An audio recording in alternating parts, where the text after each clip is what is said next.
Уважаема госпожо председател, уважаеми колеги! По стечение на обстоятелствата се изправям пред тази авторитетна зала в дни, когато нашият Европейски съюз е под разтърсващо влияние на бруталния терористичен акт в Париж.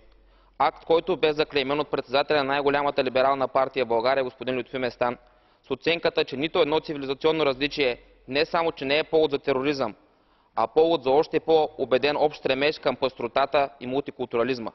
На този фон ви представям развитието на един анахроничен по своята същност проблем на нетолерантност в Република България.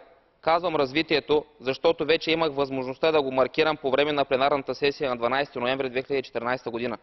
Държа в ръцете си акта за установяване на административно нарушение на Централната избирателна комисия.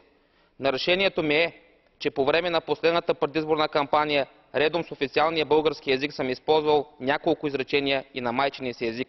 Възразих пред компетентните български власти. Възразявам и тук пред вас. Връченият ми административен акт е грубо нарушение на член 10 от Европейската конвенция за правата на човека и основните свободи, на член 9 от Рамковата конвенция за защита на националните малцинства, както и на членовете 11 и 22 от Хартата за основните права на Европейския съюз. Госпожо председател, приключвайки, повдигам този въпрос не защото не обичам родината си, а защото искам и тя да достигне високите демократични стандарти на Обединена Европа. Благодаря ви за вниманието.